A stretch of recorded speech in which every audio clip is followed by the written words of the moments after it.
ese hijo el Padre le iba a dar todas las cosas. Pero esas personas del universo visible e invisible no conocían al Hijo de la misma manera que el Padre, ni sabrían por qué al Hijo le daría todas las cosas y por qué el Hijo sería el heredero de todo. Entonces Dios el Padre permitió la encarnación de su Hijo. No solo la permitió, eso ya era un arreglo eterno y divino.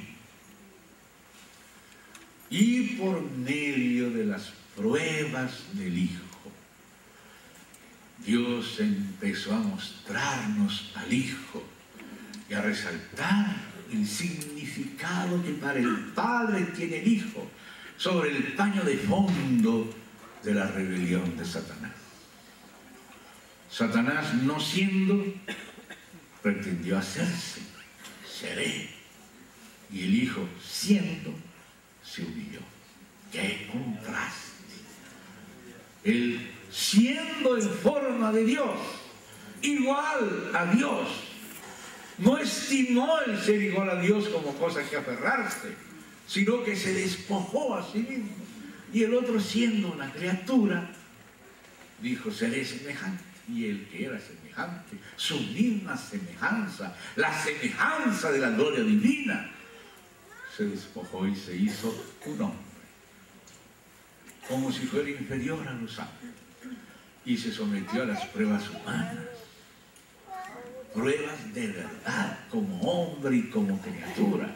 Dios, como Dios, no pelearía con Satanás, pero permitiría que un hombre, tentado en todo conforme a nuestra semejanza, por todos los flancos, por todas las ocurrencias de tentaciones que Satanás tuviera, empezó a tentar ya a este niño, porque él creció en estatura. Como Dios no tiene que crecer, pero como hombre él tenía que crecer y tenía que aprender.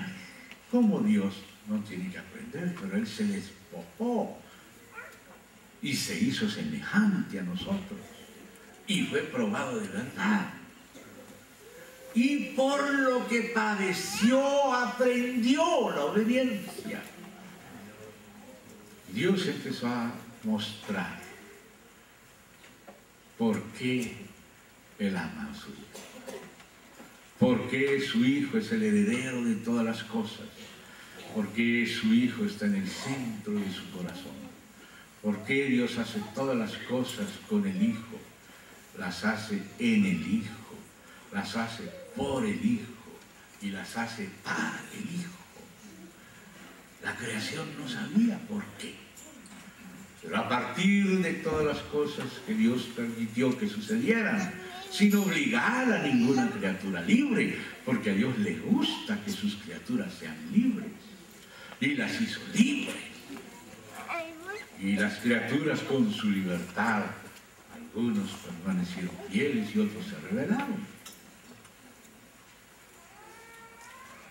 Entonces el Hijo tenía que ser probado de verdad para que el Hijo fuera conocido, y también para que el propio Dios Padre fuera conocido, porque el que conoce al Hijo conoce al Padre, porque el Hijo es como el Padre, igual al Padre. No conoceríamos a Dios si no se revelara Dios por el Hijo.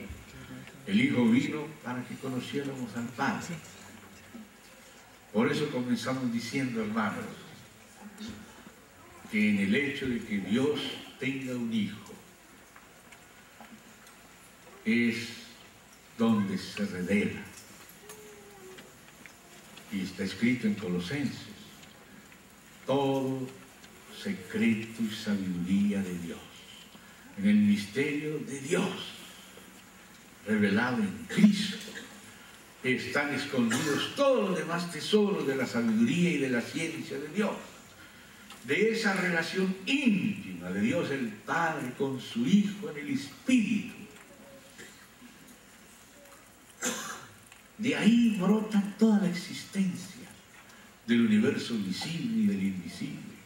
De ahí brota el destino de las criaturas. De ahí brota la función y misión delegada a cada criatura.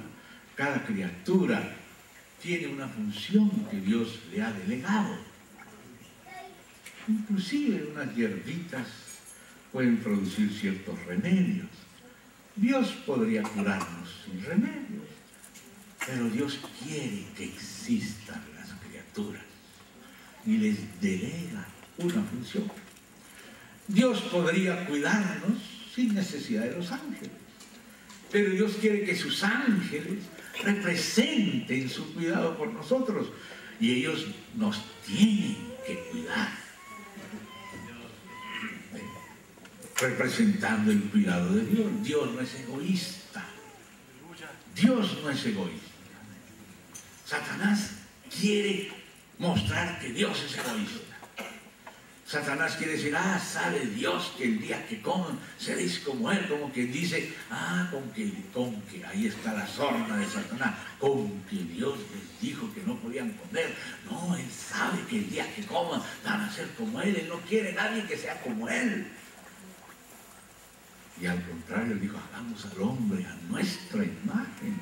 Y no solo eso, sino que antes de eso, el Padre, desde la eternidad, ha tenido un hijo. Y ha querido que en su hijo habite toda plenitud. Y le ha dado al hijo el tener vida en sí mismo, como el propio Padre tiene vida en sí mismo. ¿No lo confesó Jesús? Juan 5:26. Como el Padre tiene vida en sí mismo, así ha dado al Hijo el tener vida en sí mismo. El Hijo tiene vida en sí mismo como el Padre. Dios tiene un Hijo. En el principio era el Verbo. Y el Verbo era con Dios.